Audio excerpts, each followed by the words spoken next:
Fairly Beloved Rabbit Care is a charity we started back in December 2010. It was my wife and myself that started it up at the time.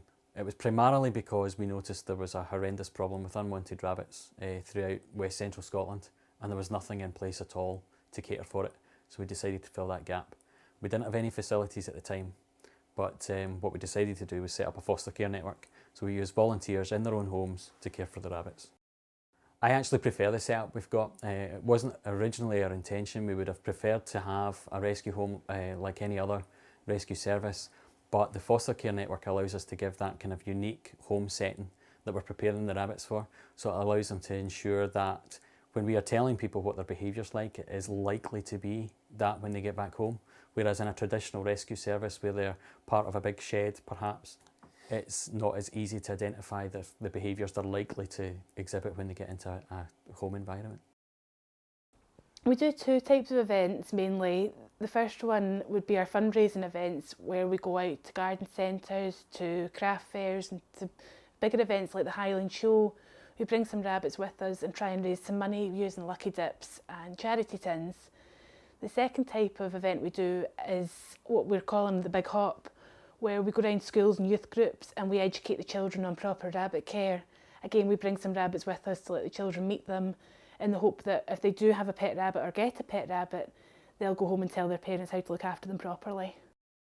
When they come into the network, we check them for health and behavioural problems first of all and try and assess them.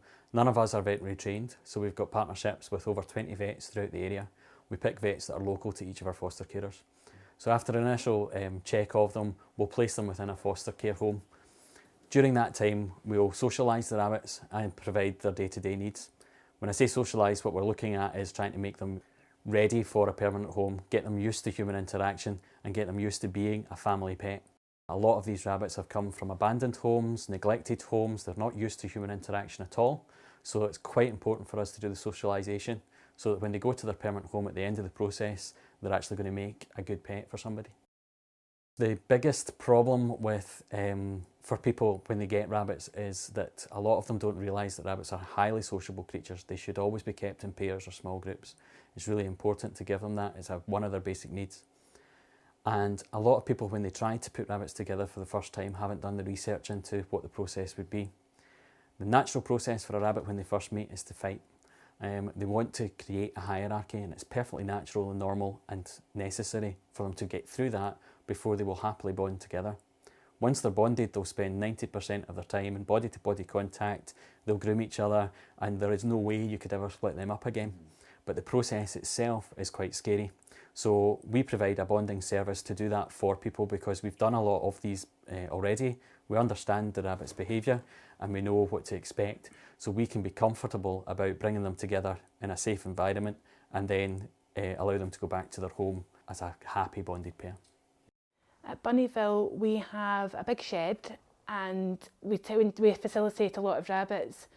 We have a similar setup to the Warren at Lenzie, where we've got lots of hutches and then runs for the rabbits to go in. A lot of our foster carers have the same kind of setup. Big massive hutches for the rabbits to have plenty of space and then runs so they can get out individually as well. Without foster carers, Fairly Beloved could not exist. Between myself and David and Fiona, our facilities aren't big enough to facilitate the amount of rabbits we have to deal with. So the foster carers ensure that we can look after a lot more rabbits than we could on our own. The rabbits do take up a lot of my time. The basic necessities are feeding and watering and cleaning. But on top of this, they need a lot of attention. They need groomed, they need cuddled, they need health checks. So they do take up a good few hours of my day every day. More so when I've got days off and care assistants around to help, when they get a lot more time spent than they do on a day-to-day basis. We need the volunteers to help us with events, with fundraising, with all sorts of aspects, photography, administration. If they weren't here, there's just not enough hours in the day for us to do what we do. I decided to change my name to Bunny because my husband called me Bunny as a pet name. He decided one night when we were bored it'd be really funny to change it for charity. I said to him at the time, well, if I change my name to Bunny, you need to get a tattoo of a rabbit with Bunny written underneath it. But he decided to go ahead with the tattoo, so I had to go ahead with changing my name. We got a bit of interest in the papers and we decided that Our next step would be that when we got married, Morgan would wear a giant bunny costume. So when I walked down the aisle, it was to one giant big white rabbit. I've got big ambitions for Fairly Beloved Rabbit Care as it moves forward. We want to continue to grow. We want to bring on lots more volunteers. A big aspect of what we do is not just the rescue service, but we do a lot of awareness and education. So we've got campaigns where we go out into the community. We go to organise community events like galas and fairs and fetes and things.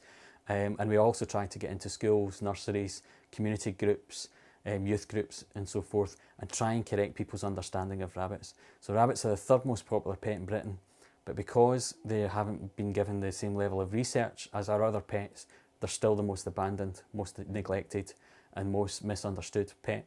So we want to correct a lot of the myths that are out there about diet, about the amount of space that rabbits need, and make sure that we create a much better welfare situation for rabbits within West Central Scotland. There is always a much bigger demand for rescue service than we could ever cater for. So we will always take rabbits when we can and when we've got space. When we don't have any space available, we operate a waiting list. So we'll never turn anybody away. We'll always help people with rehoming options, even if we can't provide the rehoming service straight away. And as soon as a space becomes available, we'll get back in touch with them and bring them in. Regardless of health, regardless of behaviour, regardless of circumstances, we'll not turn down a rabbit. If we can help, we will help.